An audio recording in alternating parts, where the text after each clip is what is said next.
کہ اللہ کو راضی کرنے کے لیے یہ سستا سودا ہے، یہ مہنگا سودا نہیں ہے۔ لیتک تحلو والایام مریرۃ ولیتک ترضی والانام غضاب ولیت الذی بینی وبینک عامر وبینی وبین العالمین خراب ولیت شرابی من ودادک صافیا وشربی من ماء المعین السراب اذا صح منک الود فالکل ہین وکل الذی فوق التراب التراب۔ یہ امام حسین ان اشعار کی تصویر تھی کہ میرے مولا اگر تو ملا اور جگ چلا گیا سستا سودا ہے، تو راضی ہوا سب روٹھ گئے سستا سودا ہے۔ ان سب کو کٹوا دینا تیری ناموس پہ، تیری عزت پر، تیرے دین پر، اپنے نانا کی ناموس پر میرے لیے کوئی مسئلہ نہیں۔ یہ عزت کا سودا ہے، یہ سستا سودا ہے۔ ایک بول بول کے سب کو بچا سکتے تھے اور اس پہ توبہ کرنے کی بھی ضرورت کوئی نہیں تھی، زیادہ زیادہ وہ مکروہ تھا۔ ایک ظالم کی بیعت کرنا جان بچانے کے لیے جائز ہے، ظالم کی بیعت کرنا جان بچانے کے لیے جائز ہے، لیکن چونکہ یہ عالی گھرانہ ہے، ان کی شان کے خلاف ہے اور پوری آنے والی نسلوں کو سبق دینا ہے، تو اس لیے ان کا نہیں، یہ نہیں ہو سکتا، یہ نہیں ہو سکتا۔ حالانکہ یہ ہو سکتا تھا کہ اگر وہ اسے ناجائز بھی سمجھتے ہیں، یہاں کر کے مدینے میں جا کے توبہ کر لیتے کہ اللہ معاف کر دو۔ اللہ کہتا ٹھیک ہے، پہلے ہی جنت کے وارث ہو تم، پہلے ہی جنت کی وراثت ملی ہوئی ہے، سیدہ شباب اہل الجنت الحسن والحسین۔ میں تو کھپ رہا ہوں کہ اللہ راضی ہو کے جنت دے دے، آپ سارے آئے بیٹھے ہو کہ چلو اللہ کی بات سنیں، اللہ راضی ہو کے جنت دے دے، پر کیا پتہ اللہ کہے مجھے منظور نہیں تمہارا کوئی عمل، یہ ان کے تو قبول ہو چکے ہیں، جاؤ جنت کے وارث ہو۔ پھر اتنا بڑا امام زین العابدین ساری رات روتے تھے، ساری رات سوتے نہیں تھے، ساری رات روتے تھے بیٹھ کر مصلی پہ۔ تو ان کے خادم نے کہا حضرت آپ ساری رات کیوں روتے؟ آپ دنیا کے بھی بادشاہ، دین کے بھی بادشاہ، اللہ نے دنیا بہت دے دی تھی امام زین العابدین، دین تو پہلے ہی تھے۔ تو وہ پھر رو پڑے اور فرمایا میرے دوست یعقوب علیہ السلام کا ایک یوسف گم ہوا تھا، وہ بھی مل گیا تھا، اور 40 سال اس کے پیچھے رو رو کے آنکھیں ختم کر دی، میرا تو سب کچھ میری آنکھوں کے سامنے ذبح ہو گیا، میرے بھائی، میرا باپ، میرے چاچے میری آنکھوں کے سامنے ذبح ہو کے نیزوں پہ چڑھ گئے، میں کہاں سے ہنسوں یا مجھے کہاں سے نیند آئے؟ چاہتا تو اس واقعے کو روکا جا سکتا تھا، یہ آفت کسی اور گھر میں اللہ ڈال دیتا، اپنے نبی کے گھر ڈالی، اور اللہ کے نبی نے خوشی سے منسوخ ہٹایا۔ آپ نے حضرت ام سلمہ کو بلایا، ام سلمہ میرے پاس ایک فرشتہ آ رہا ہے جو آج تک کبھی نہیں آیا، پہلی دفعہ آ رہا ہے، تو دیکھو کسی کو اندر نہیں آنے دینا۔ تو ام سلمہ دروازے پہ کھڑی ہو گئی، تھوڑی دیر میں حسین آئے کہیں سے کھیلتے ہوئے، تو انہیں چھلانگ لگائی اور اندر۔ کچھ دیر کے بعد اندر سے اللہ کے نبی کے زور زور سے رونے کی آواز،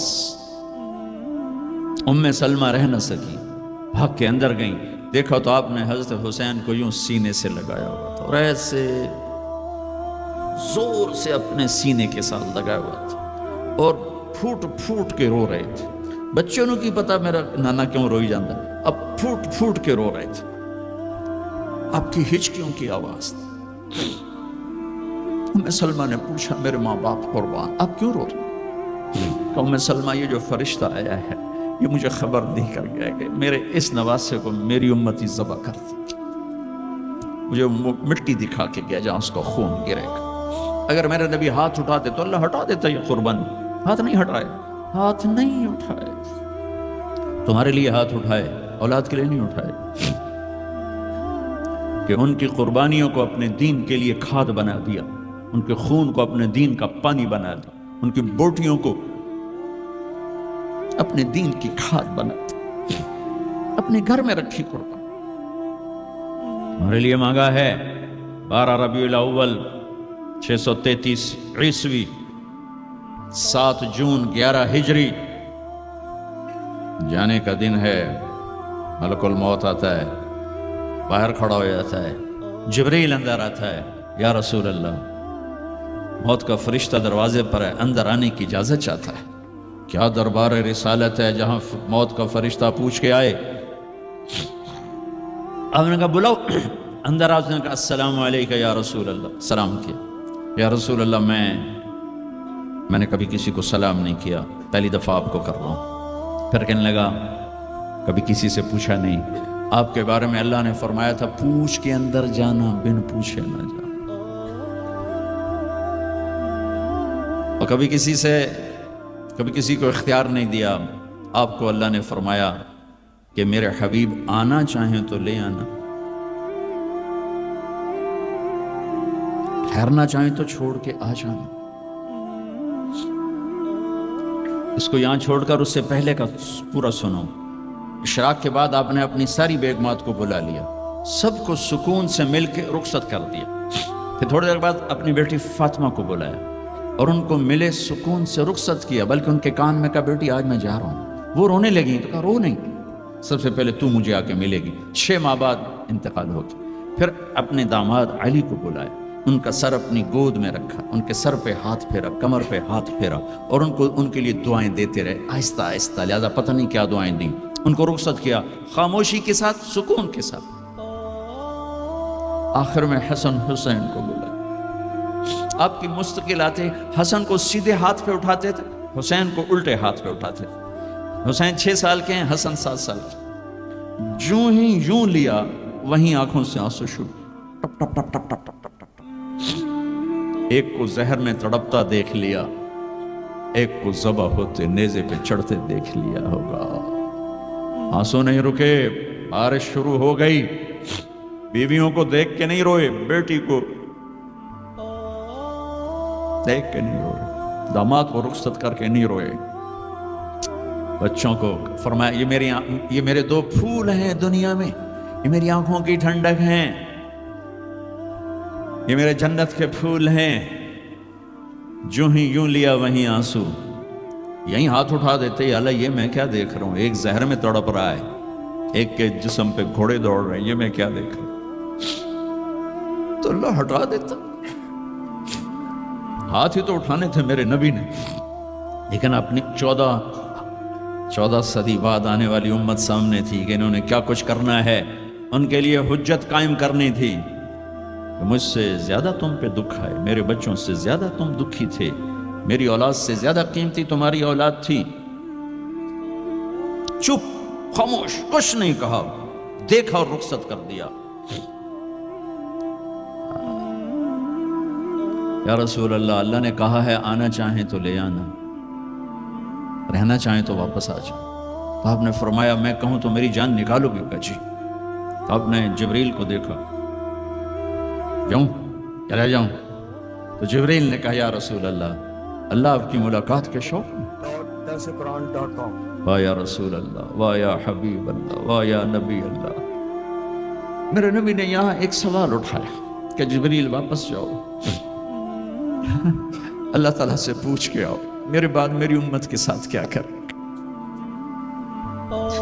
واہ میرے نبی، واہ میرے نبی، واہ میرے نبی، آپ نے اولاد کے بارے میں کچھ نہ پوچھا، ہمارے بارے میں پوچھا۔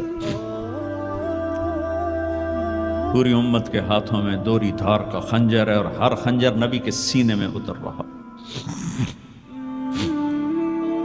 موت کا فرشتہ کھڑا رہا، جبریل واپس گیا، وہاں سے پیغام آیا، میرے حبیب آپ کی امت کو اکیلا نہیں چھوڑوں گا۔ کہ الآن قرۃ عینی، اب میری آنکھیں ٹھنڈی ہیں، اب مجھے بلا اپنے پاس۔ اس کہنے کا مطلب کیا تھا کہ جیسے پہلی امتوں کو بندر خنزیر بنا دیا، ایسا نہیں ہوگا، ایسا نہیں ہوگا۔ دعا دو اس کملی والے کو جو یہ کام کروا گیا، ورنہ میرے رب کی قسم ہم وہ کچھ کر چکے ہیں جو پہلی امتوں نے اس کا 1000واں حصہ نہیں کیا۔ موسیٰ علیہ السلام کی قوم نے مچھلی کھائی تھی، اللہ نے کہا ہفتے کو نہ کھاؤ، باقی دن کھاؤ، انہوں نے کھا لی۔ مچھلی کسی کی ذاتی ملک، ذاتی پراپرٹی نہیں تھی کہ کسی وہ حوض تالاب کی، دریا کی مچھلی تھی، حلال، کہ ہفتے کو نہیں کھانے، انہیں کھائی، اللہ نے بندر بنا دیا۔ ماں باپ کی نافرمانی مچھلی کھانے سے بڑا گناہ ہے۔ جاؤ دنیا میں پھرو، ماؤں کا حال پوچھو کہ اولاد کے ہاتھوں کس طرح تنگ گئیں۔ تو میں یہاں تو جو کچھ میں نے پاکستان کی سنا رہا ہوں، ایک بیٹی ماں کو کہہ رہی تھی بھوک نہیں، اور ماں کے آنسو ایسے گر رہے تھے. بیٹی ماں سے کہہ رہی تھی بھوک نہیں، اور ایسے اس کے آنسو گر رہے تھے. میرے نبی سے پوچھا گیا یا رسول اللہ قیامت کب آئے گی؟ آپ نے کہا اللہ کو پتہ. کا کوئی نشانی بتا دیں؟ کہ جب ماؤں کو ذلیل کیا جائے گا. میرے نبی نے کہا کاش میری ماں زندہ ہوتی تو تم دیکھتے میں اس کی کیسی خدمت کرتا. کیونکہ ماں کو دیکھا ہے، ابا کو دیکھا نہیں. اور 6 سال کا زمانہ گزرا ہے. 6 دن کے بعد آنسو ختم ہو جاتے ہیں، چاہے ماں مرے چاہے باپ مرے. ہفتے بعد کبھی کبھی رونا آتا ہے، 2 ہفتے بعد رونا میں جاؤ تو رونا ختم ہو جاتا ہے. 6 برس کی عمر میں ابوا کے جنگل کالے پہاڑوں میں میرے نبی کی ماں کو اللہ نے اٹھایا، اور 57 سال کے بعد میرے نبی حج کے لیے نکلے مدینہ سے. 12,000 کا قافلہ چلتے چلتے چلتے ابوا میں کچھ 70,000 ہو چکا ہے، اور آپ اپنی اونٹنی پہ سفر پر ہیں، راستے پر ہیں. آگے ابوا کا چھوٹا سا گاؤں ہے جہاں سارے قافلے نے ٹھہرنا ہے. آپ نے اپنی اونٹنی کو یوں موڑ دیا پہاڑوں میں. قریب کے لوگوں کو پتہ ہے کہاں جا رہے ہیں، باقی تو سب نیا مجمع ہے. وہ کہہ رہے ہیں کہاں جا رہے ہیں، کہاں جا رہے ہیں. آپ اپنی اونٹنی کو اندر چلتے چلتے چلتے چلتے چلتے چلتے ایک جگہ اونٹنی کو بٹھایا. ایک پہاڑ ہے 70-80 فٹ اونچا، اس پہاڑ پر چڑھے. وہاں ایسے ہی چوکور سا میدان ہے، باقی سارے پہاڑ یوں ہیں. سن 2000 میں بھی اماں آمنہ کی قبر کی زیارت پہ گیا تھا. جو میں وہاں، میں تمہیں کیا بتاؤں، میں یہ واقعہ ہزاروں دفعہ سنا چکا ہوں. ہر دفعہ ہی ایسے رونے بیٹھ جاتا ہوں کہ پھر میں وہاں نہیں کھڑا ہوتا، پھر میں وہاں ابوا پہنچ جاتا ہوں. میں دیکھتا ہوں 6 سال کی عمر میں میرے نبی کو اللہ نے یہاں اتنا بڑا امتحان دیا کہ جنگل میں ماں کو موت دے دی. 25 سال کی عمر میں ماں مر گئی، اچانک مر گئی، کوئی بیماری نہیں، کچھ نہیں، جس کو آج ہم ہارٹ اٹیک کہتے ہیں، ہارٹ فیلئر کہتے ہیں. اتنا آخری جملہ کہا کل حی میت و کل جدید بال وقد ولدت طہرا. بولا نہیں جا رہا تھا تو بجھتے بجھتے بھڑکتی شمع نے کہا بیٹا ہر زندہ نے مرنا ہے، ہر جوانی نے ڈھلنا ہے. لگتا ہے تیری ماں کا آخر آ چکا ہے، لیکن میں نے ایک بچہ جنا ہے جو سارے عالم کو پاک کر دے گا. اور شمع خاموش ہو گئی. کس طرح انہیں دفن کیا، میں وہاں کھڑا یہی سوچتا رہا کہ یہاں قبر بنائی کیسے ہوگی. پتھر ہیں، کوئی لوگ گزرے ہوں گے یا پتھر جوڑ کے.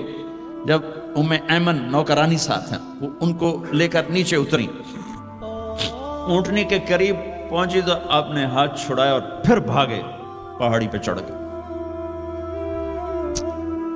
ام ایمن پیچھے گئیں تو وہ منظر تھا کہ شاید اس وقت عرش بھی رو رہا ہوگا. اللہ کے نبی نے ماں کی قبر کو چمٹایا ہوتا سینے کے ساتھ، قبر پہ سے گرے پڑے. اور جب ام ایمن قریب آئیں تو وہ نوحہ کہہ رہے تھے کہ پتھر بھی پگھل رہے تھے کہ ماں جی آپ کو تو پتا تھا آپ کے سوا میرا کوئی نہ تھا، آپ مجھے چھوڑ کے کیوں چلے گئے، آپ مجھے چھوڑ کے کہاں چلے گئے. ام ایمن نے اٹھانا چاہا، انکار کر دے گا، میں نہیں جاتا، میں نہیں ماں کو چھوڑ کے جاتا. کھینچ کے لے گئی، گھسٹتا ہوا بچہ پہاڑ سے اتارا.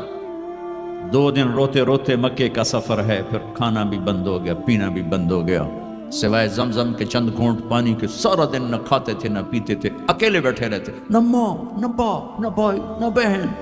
اللہ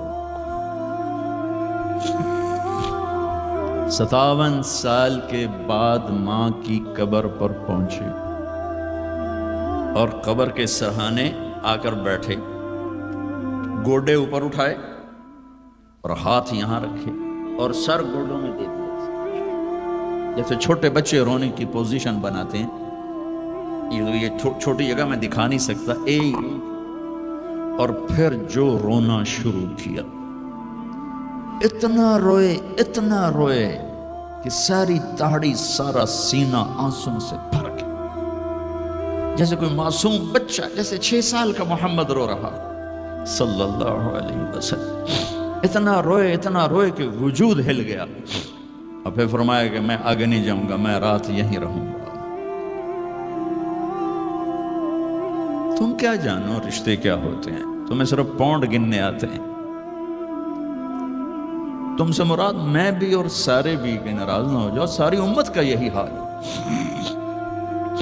رات وہاں گزاری، ہائے کیا کہہ رہے ہیں؟ کاش میری ماں کبھی ہوتی، میں ایسی خدمت کرتا کہ بریڈ فورڈ والے بھی یاد کرتے ہیں، میں ایسی خدمت کرتا کہ میں عشاء کی نماز کے مصلے پر کھڑا ہوتا اور سورۃ فاتحہ پڑھ رہا ہوتا، اور پھر ادھر سے میری ماں کہتی محمد، تو میں نماز توڑ کے کہتا لبیک اماں جی، ماں جی حاضر ہوں، ماں جی حاضر ہوں۔ مچھلی کھانا چھوٹا گناہ ہے، شراب بیچنا بڑا گناہ ہے، سود کھانا بڑا گناہ ہے، ڈرگ بیچنا بڑا گناہ ہے، چوری ڈاکے ظلم و ستم کیا امت نہیں کر رہی، بے گناہ قتل، جھوٹے الزام تہمتیں، کیا حشر کر دیا جنید جمشید کا۔ یہ اسلام ہے۔ اتنے نیک انسان، 17 سال سے اللہ کا نام لینے والا، اس پہ گستاخ کی تہمتیں، یہ امت کیا منہ دکھائے گی اللہ اس کے رسول کو، جس نے منافقوں کو سینے سے لگائے، عبداللہ بن ابی جیسوں کے جنازے پڑھ دے، کہاں چلے گئے، کہاں ڈوب گئے۔ اتنا زوال، اتنی اندھیری رات ہے کہ امید ہی ختم ہو گئی کہ پتہ نہیں دن بھی چڑھے گا کہ دین کے نام لینے والے جب دین کو ذبح کرنے پہ آ جائیں، ممبر پہ بیٹھنے والے جب نفرتوں کی آگ بھڑکانے لگے، کس سے غلطی نہیں ہوتی؟ ایک پاک انبیاء کی ذات ہے جن کی زبان پہ اللہ بولتا، باقی طارق جمیلہ روزانہ مجھے 40 سال ہو گئے بیان کرتے ہوئے، میں خطا نہیں کروں گا تو اور کیا کروں گا؟ مجھ سے پوچھو تو صحیح، میں غلطی سے کہہ گئے، جان بوجھ کے کہہ گئے، ہو سکتا ہے میں نے غلطی سے کہہ دیا۔ اللہ نے توبہ رکھی ہے، کفر کی توبہ۔ یہ میرے میں درد سے بول رہا ہوں، زوال ہے، زوال خوفناک زوال ہے۔ جب ممبر پہ بیٹھنے والے دین سے اتنے دور چلے گئے، عوام کا کیا؟ طلحہ نے نبوت کا دعویٰ کیا اور لڑائی کی صحابہ سے، عکاشہ بن محسن جیسے بدری صحابی کو شہید کیا، اتنے بڑے مقام کے صحابی کو شہید کیا، اور حضرت عمر کے زمانے میں توبہ کرنے آیا، آپ نے گلے لگا لیا، توبہ تو سب کفر کے نبوت کے دعوے۔ میرا اللہ کہتا ہے میں تو ہر بیان میں کہہ رہا ہوں کہ دھرتی گناہوں سے بھر کے ایک دفعہ کہو یا اللہ میری توبہ، تو اللہ کہتا ہے جاؤ سب معاف کیا۔ یہ میں زوال بتاؤ، آج امت کتنی پستی میں چلی گئی ہے، کس قدر فرقہ واریت نے ایک اجتہا کی شکل اختیار کر لی ہے کہ ایک دوسرے کو سلام کرنے سے کہ کافر کافر کافر، کتے خنزیر۔ میرا نبی ایسے بولتا تھا۔ میں انسان ہوں، بول رہا ہوں، بولتے بولتے کوئی غلط جملہ بول سکتا۔ گستاخی کا جان بوجھ کے کرنے والا یقیناً دائرہ اسلام سے عمل چھوڑنے سے آدمی کافر نہیں ہوتا، گستاخی کرنے سے، نماز چھوڑنے سے کافر نہیں ہوتا، گناہگار ہے، نماز کی گستاخی کرنے سے وہ دائرہ اسلام سے نکلتا ہے، لیکن اس کے لیے بھی توبہ کا دروازہ کھلا ہوا ہے۔ لیکن یہ کتنا تعصب ہے، نفرت ہے کہ ایک آدمی کی 17 سال کی پاک زندگی کو ایک غلطی پر کفر بنا دیا۔ یہ گراوٹ ہے، زوال ہے۔ ہمیں بندر خنزیر بنانے کے لیے فرقہ واریت ہی کافی تھی۔ اس کملی والے کو دعائیں دو جس نے حسن حسین کو ذبح ہونے دیا، تمہارے لیے میری امت کے ساتھ کیا کرے گا؟ پوچھ کے ہو، اور وہاں سے جواب آتا ہے ساتھ دوں گا، یعنی یہ نہیں کروں گا جو پشتوں کونو قردۃ خاسئین، ہو جاؤ بندر خنزیر، یہ نہیں کروں گا۔ ہو جاتا یہ جو کفر از کعبہ برخیزد کجا ماند مسلمانی۔ بھائیو، میرے نبی نے بڑے دکھ دیکھے ہیں اس امت کے لیے، اسے مت توڑو، مسلمان بن کے رہو، فرقوں میں مت بٹو۔ اس امت میں صحابہ کے دور سے اختلاف ہے، میرے نبی نے دعا مانگی تھی اللہ میں اختلاف نہ ہو، اللہ نے کہا میرے محبوب اختلاف ہوگا۔ اس کا مطلب ہے اس کے باوجود ہمیں محبت کا حکم ہے۔ میرے نبی نے فرمایا اسلام کا سب سے عظیم عمل کیا ہے؟ صحابہ نے کہا نماز، آپ نے کہا نہیں، انہوں نے کہا جی جہاد، آپ نے کہا نہیں، روزہ نہیں، حج نہیں، صدقہ نہیں، اچھا تو کیا ہے؟ آپ نے کہا محبت۔ اسلام کا سب سے عظیم عمل محبت ہے۔ جو امت کو توڑنے والی بات کرتا ہے وہ میرے نبی کے سینے میں سب سے گہرا خنجر اتارتا ہے۔ جو امت کو فرقوں میں بانٹتا ہے، تمہارے اندر یہاں یہ جراثیم ہیں چونکہ تم وہیں سے آئے ہو، میں تمہارے سامنے ہاتھ جوڑتا ہوں، اللہ رسول کا واسطہ دیتا ہوں، مسلمان بن کے رہو۔ یہ تو جاؤ پاکستان میں دیکھو کتنے سہاگ اجڑ گئے، کتنی مائیں نوحے ان کے سنے نہیں جاتے، یتیم بچوں کے سر پہ ہاتھ رکھنے والا کوئی نہیں ہے۔ اس فرقہ وریت کی آگ میں جل گئے۔ میں آج کو نہیں روتا ہوں، میں بغداد کو روتا ہوں کہ بغداد میں یہی کچھ ہو رہا تھا۔ علماء آپس میں دست و گریباں، عوام دست و گریباں، سمجھانے والے روئے بس کرو بس کرو، کوئی اور بڑی آفت نہ آ جائے۔ نہیں سمجھے، اللہ نے مٹا دیا۔ اسپین میں گیا 2-3 دفعہ، میں رویا ہوں، حکومت کے جانے پر نہیں رویا، میں اس پہ رویا ہوں کہ جس وجہ سے اسپین کا مسلمان تباہ ہوا، اس کا ہر سبب پاکستان میں موجود ہے اور نہیں سمجھ رہے۔ ممبر پہ بیٹھنے والے سے کیسے خطا نہیں ہو سکتی؟ کوئی لکھا ہوا جس کو وہ پڑھ رہا ہے، لکھے ہوئے میں بھی غلطی ہو جاتی ہے، نقل کرنے میں غلطی ہو جاتی ہے۔ پاکیزہ زبانیں ہیں جن پر اللہ بولتا ہے وہ خطا سے پاک۔ میرے بھائیو، زبان کی غلطی کو کفر و اسلام، اختلاف رائے کو کفر و اسلام، اختلاف عمل کو کفر و اسلام، کیا جواب دو گے آپ؟ مسجد میں بیٹھے ہوئے چہرے کا رنگ پیلا پڑا ہوا ہے، ایک صحابی آتے ہیں، کعب بن عجرہ، یا رسول اللہ ما لی اراک متغیر اللون، آج آپ کو کیا ہوا ہے؟ آپ کا رنگ بڑا پیلا ہے۔ آپ نے پیٹ پر انگلی رکھی، کعب ما دخل جوفی ما يدخل جوف ذات کبد منذ 3، کعب آج 3 دن گزر چکے ہیں، میرے پیٹ میں ایک لقمہ داخل نہیں۔ اب باغ میں تشریف لے گئے، عبداللہ بن عمر ساتھ ہیں، کھجوریں گری پڑی، خراب کھجوریں اٹھا کے صاف کر کے مٹی جھاڑ کے صاف کر کے کھانے لگے، اور عبداللہ بن عمر سے کہنے لگے تو نہیں کھاتا؟ کہ مجھے بھوک نہیں۔ آپ نے کہا مجھے بھوک ہے، آج چوتھا دن ہے میں نے کچھ نہیں کھایا، چوتھا دن ہے میں نے کچھ نہیں کھایا۔ یہ وہ ہستیاں ہیں جن کے لیے جنت کے دسترخوان زمین پہ آ سکتے ہیں، فرشتے ہاتھ دھلانے کے لیے کھڑے ہو سکتے ہیں، سونے چاندی کے محل کھڑے کیے جا سکتے ہیں۔ جس کو اپنے جگر کا ٹکڑا کہا فاطمہ، جس کو جنت کی عورتوں کی سردار کہا،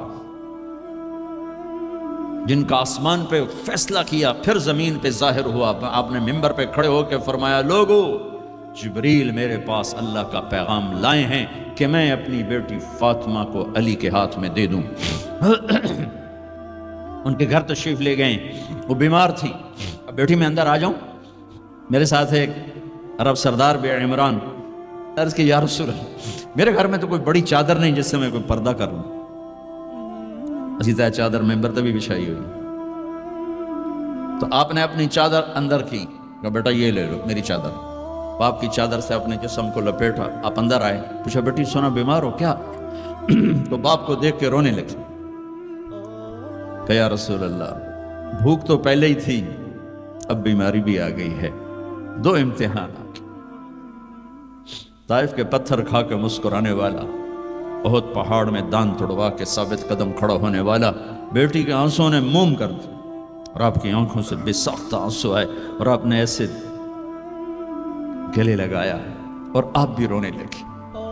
کہا بیٹی والذی بعث اباک بالحق، اس ذات کی قسم جس سے قبضے میں تیرے باپ کی جان ہے، اس ذات کی قسم جس نے تیرے باپ کو نبی برحق بنا کے بھیجا ہے، آج 3 دن ہے تیرے باپ نے کچھ نہیں کھایا۔ پھر فرمایا میرے رب نے مجھے کہا ہے میرے محبوب یہ احد پہاڑ سونا چاندی بنا دوں، آپ کے قدموں پہ قربان کر دوں؟ تو میں نے کہا نہیں، مجھے نہیں چاہیے، مجھے نہیں چاہیے، مجھے نہیں چاہیے۔ میرے بھائیوں، میرے نبی نے اس امت کے لیے اپنا سب کچھ لٹایا ہے، اپنے گھر کو لٹا دیا، قربان کر دیا، آخری تھے، آپ کے بعد کوئی آنے والا نہیں تھا، ہر شے مکمل کر کے دی. لا نبی بعدی ولا امت بعدکم، میں جا رہا ہوں، میرے بعد کوئی نبی نہیں آئے گا، تمہارے بعد کوئی امت نہیں آئے گی. فلیبلغ الشاہد الغائب، میرا یہ دین آگے پہنچانا تمہارے ذمہ ہے. بھائیو، آپ سب بھائیوں کی خدمت میں گزارش ہے، اپنی منزل اللہ کو بناؤ اور رہبر محمد مصطفیٰ صلی اللہ علیہ وسلم کو بناؤ، جو آپ کو اللہ سے ملا دیں گے، اللہ سے جوڑ دیں گے. ہماری لاٹری نکلی کہ ہمیں محمد مصطفیٰ صلی اللہ علیہ وسلم جیسی ہستی ملے، آخری نبی، کائنات کے نبی، انسانوں کے نبی، جنات کے نبی. آپ تو گوہ کا لفظ شاید بھول گئے ہوں. گوہ ایک بڑا جانور ہوتا ہے، اتنا بڑا، جسے عرب جاہلیت میں کھاتے تھے. ہمارے ہاں چمار اب بھی کھاتے ہیں، جو خیموں میں خانہ بدوش بہت بڑا ہوتا ہے، چھپکلی نما. ایک بدو شکار کر کے گزر رہا تھا، آپ کی محفل سے گزرا. کون ہے یہ؟ کہا یہ وہ نبی ہے. آیا گوہ شکار زدہ مری ہوئی، اس کی دم سے پکڑ کے یوں پھینکا. کہنے لگا محمد یہ گوہ اگر کہہ دے تو نبی ہے تو مانتا ہوں، ورنہ نہیں مانتا. اور بڑے اطمینان سے کھڑا ہو گیا کہ مویا تو بندہ نہیں بولندہ، جانور کی بولنا ہے. اور وہ ایسے مری پڑی ہے. آپ نے کہا یا ضب، یا ضب، اے گو. اس نے آنکھیں کھولی، ہوں سر اٹھایا. لبیک و سعدیک، میں حاضر، میرے بھاگ جاگ اٹھے، مجھے آخری نبی نے بلایا. یا زین من وافا یوم القیامہ، اے قیامت کے دن کو خوبصورت بنانے والے، ارشاد فرمائیے میں حاضر ہوں. آپ نے فرمایا من تعبد، کس کو یاد کرتی ہو، کس کی عبادت کرتی ہو؟ کمن فی السماء عرشہ وفی الارض سلطانہ وفی البحر سبیلہ وفی الجنت رحمتہ وفی النار عقابہ. میں اس کو یاد کرتی ہوں جس کا عرش آسمانوں میں، حکومت زمینوں میں، راستے سمندر میں، رحمت جنت میں، عذاب جہنم میں. او بدو دی تے چوکڑی گئی. آپ نے کہا من انا، آہا من انا، میں کون؟ من انا، میں کون؟ تو گوہ نے کہا انت رسول رب العالمین، آپ رب العالمین کے رسول ہیں. اگلی بات اس سے بھی خوبصورت، وخاتم النبیین، آپ آخری رسول ہیں، آپ کے بعد کوئی نہیں. قد افلح من صدقک وقد خاب من کذبک، جو آپ کے پیچھے چلے گا کامیاب، جو آپ کو چھوڑ جائے گا ناکام. اس گوہ کا، اس بول کا واسطہ دیتا ہوں کہ وہ اتنا ایمان رکھتی ہے کہ بریڈ فورڈ والوں کو پیغام پہنچ جائے 14 صدی کے بعد کہ نبی کے دامن کو تھامو گے تو اللہ بھی ملے گا، دنیا بھی ملے گی. اگر یہ دامن چھوٹ گیا، نہ یہ جہان ہے نہ وہ جہان ہے. ان کی زندگی ان سورج سے زیادہ چمک، سورج تو ڈوبتا ہے، چاند تو گھٹتا اور بڑھتا ہے. سورج میں آگ ہے، چاند میں داغ ہے، میرا نبی بے آگ ہے، بے داغ ہے. وہ غروب نہیں ہوتا، ہمیشہ طلوع ہونے کے لیے میرے نبی کی نبوت، ہستی، حیثیت کو وجود ملا ہے. کسی نبی کی سیرت ہمارے پاس موجود نہیں ہے. واحد نبی ہیں جو پیدائش سے لے کر دنیا سے جانے تک ایک ایک ادا موجود ہے. ہستی تو ہستی ہے. ارے میرے نبی کی بکریوں کے نام موجود، عجوہ، سقیہ، زمزم، برکہ، ورثہ، اطلال، اطراف، قمراء، غیثاء. یہ 9 بکریاں تھیں میرے نبی کی جن کے میں نے آپ کو نام گن کے سنائے ہیں. اور ایک بکرا تھا، اس کا نام تھا یمن، اور اس میں ایک بکری قمراء آپ کی زندگی میں مر گئی. میرے نبی نے تو میرے اللہ نے تو اپنے حبیب کی بکریوں کو بھی ہم تک پہنچایا ہے. زندگی تو زندگی ہے. دو گدھے تھے، عفیر، یافور. 2 خچر تھے، دد الفضہ. 4 اونٹریاں تھیں، ازبا، جدعا، شہبا، قصوا. 2 اونٹ تھے، اسکر اور ثعلب. چند گھوڑے تھے، یہ کم زیادہ ہوتے رہتے تھے. سب کے نام سنا دیے. لحیف، لیزاز، طراز، سجل، سقب، سبحہ، ورد، مرتجل، یعصوب. یہ میرے نبی کے گھوڑوں کے نام ہیں. ورد کہتے ہیں گلاب کا پھول. اس کو گلاب کا پھول کا نام کیوں ملا؟ کہ بہت حسین گھوڑا تھا. میرے نبی نے اعلیٰ سواری پہ چڑھ کے تمہارے لیے راستہ دے دیا. میرے نبی نے درمیانی سواری پہ چڑھ کے اچھی سواری پہ چڑھ کے تمہارے لیے راستہ بنا دیا کہ اعلیٰ سواری رکھنا چاہو حلال پیسے سے جائز ہے. یعصوب اور ورد. اچھی سواری پہ چڑھنا چاہو حلال پیسے سے جائز ہے اونٹ، درمیانی سواری پہ چڑھنا چاہو حلال پیسے سے طریقہ موجود ہے خچر، تھکی ہوئی سواری پہ چڑھنا چاہو تو بھی طریقہ موجود ہے گدھا، اور غریب ہو تو پیدل بھی میرے نبی چلے ہیں۔ زندگی کی ہر ادا کو اللہ نے تم تک پہنچایا ہے حجت کو تمام کرنے کے لیے۔ کوئی نبی نہیں جن کی ایسی زندگی کی ہر ادا محفوظ ہو، کسی نبی کا نسب پیڑھی آدم علیہ السلام تک نہیں جاتی، واحد نبی ہیں جن کا نسب پیڑھی آدم علیہ السلام تک جاتا ہے، محمد بن عبداللہ بن عبد المطلب بن ہاشم بن عبد مناف بن قصی بن کلاب بن مرہ بن کعب بن لبی بن غالب بن فہر بن مالک بن نضر بن کنانہ بن خزیمہ بن مدرک بن الیاس بن مدر بن نزار بن معد بن عدنان بن اود بن حمیسہ بن سلامان بن عوز بن بوز بن قموال بن عبی بن عوام بن ناشد بن حزا بن بلداس بن یدلاف بن طابخ بن جاحم بن ناحش بن ماخی بن عیفی بن عبقر بن عبید بن الدعاء بن حمدان بن سنبر بن یثربی بن یحزن بن یلحن بن ارعوہ بن عیدی بن ذیشان بن عیسر بن اقنات بن ایہام بن مقصر بن ناحد بن زار بن سمی بن مزی بن عوض بن عرام بن قیدار بن اسماعیل بن ابراہیم بن آذر بن ناحور بن سروج بن رعوب بن فائج بن عابر بن ارفقشاد بن سام بن نوح بن لامک بن متوشالہ بن ادریس بن یرد بن ملہئیل بن قینان بن آنوش بن شیس وبن آدم علیہ السلام۔ یہ میرا حبیب ہے۔ اب ایک گلہ کروں کہ 40 سال ہو گئے اللہ کے نبی کی زندگی بیان کرتے ہوئے، کبھی کسی کو دکھ دینے والا بولنے کی کوشش نہیں کی۔ یہ تبلیغ کا ہمیں سبق ملا، یہ ہمیں اپنے استادوں سے سیکھا۔ میں نے 8 سال پڑھا، میرے استادوں نے کبھی کسی مسلمان فرقے کے خلاف مجھے ایک لفظ نہیں پڑھایا، محبت سکھائی۔ اب ہمیں ہی گستاخ رسول کا ٹائٹل دیا جا رہا اور ہمیں ہی منکر رسول کہا جا رہا ہے۔ تم سے ایک پینی کا سوال نہیں ہے، ایک پینی کا سوال، اپنے پیسے خرچ کر کے ٹکٹ پر، کسی انگلینڈ والے نے مجھے ٹکٹ نہیں بھیجا، میں اپنے ٹکٹ پر آیا، پہلے بھی آیا اور کئی سال سے آ رہا، ذرا آپ کو اللہ رسول کی تعریف کر کے امت پنے کا سبق دے کے جاتا ہوں۔ وہ تبلیغ والوں کو کہتے ہیں کہ یہ کافر بھی ہیں، گستاخ رسول بھی۔ کیا ظلم کرتے ہو، کسی کو کافر کہنا اتنا آسان، ٹھیکہ لے لی، کسی اور کو جنت میں جانے دو یار۔ کون ظالم ہے جو نبی کا گستاخ بن سکتا ہے؟ اختلاف رائے ہے مسائل میں، کون ظالم ہے جو پاک بیویوں کا، ازواج مطہرات کا، صحابہ کا گستاخ بن سکتا ہے؟ لیکن اس قدر تعصب کی پٹی آنکھوں پر، میں نہیں آنکھ بھڑکا سکتا، کتنے دنیا میرے بیان سنتی، میں نہیں بھڑکا سکتا آنکھ، میں ہاتھ جوڑتا بھائی امت بن کے رہو، مسلمان بن کے رہو، جو تمہارا عقیدہ ہے اس پہ قائم رہو، اوروں کو کیوں اتنا دور کرتے ہو؟ اپنے نبی کی زندگی پڑھ لو کہ انہوں نے منافقوں کو ساری زندگی اپنے سے دور نہیں کیا۔ چلو کچھ منافق تو چھپے ہوئے تھے جن کا کسی کو نہیں پتا تھا سوائے اللہ کے نبی کے، لیکن عبداللہ بن ابی کا تو سب کو پتا تھا کہ یہ منافق ہے۔ میرے نبی پانی پی رہے تھے، ان کے بیٹے عبداللہ بن ابی کا بیٹا عبداللہ پکے صحابی، یا رسول اللہ تھوڑا پانی تو بچا دیں۔ آپ نے کہا کیا کرنا ہے؟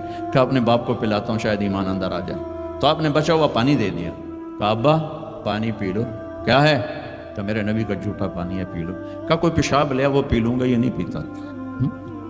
انہوں نے واپس آ کر کہا یا رسول اللہ میں بیٹا ہوں، اب مجھے اجازت ہے میں اس کی گردن اڑاتا ہوں منافق کی۔ آپ نے کہا نہیں عبداللہ تیرا باپ ہے تو خدمت کر، میں نہیں چاہتا لوگ کہیں محمد اپنے ساتھیوں کو قتل کراتا ہے۔ میرے نبی تو منافقوں پہ مہربان تھے، امت پر کفر کے فتوے، واجب القتل کے فتوے، کہ تمہیں موت نہیں آئے گی، تم نے اللہ کے سامنے کھڑے ہو کے جواب نہیں دیا۔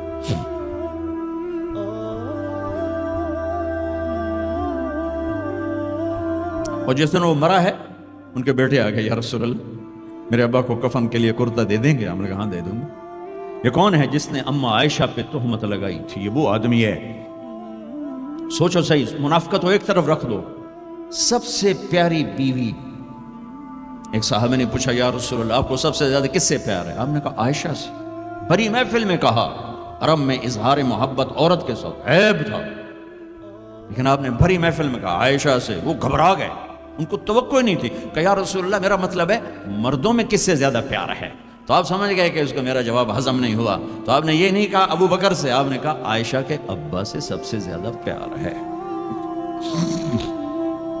جن کی گود میں سینے پر سر تھا، کائنات کی واحد خاتون، مات فی سحری و نحری، میرے محبوب صلی اللہ علیہ وسلم یوں پڑے ہوئے تھے اور یہ گال یہ سر اما عائشہ کی ٹھوڑی اور سینے کے درمیان تھا، اور کائنات کی افضل ترین ہستی نے کائنات کی افضل ترین خاتون کے سینے پر جان دیے، وہ خاتون ہیں۔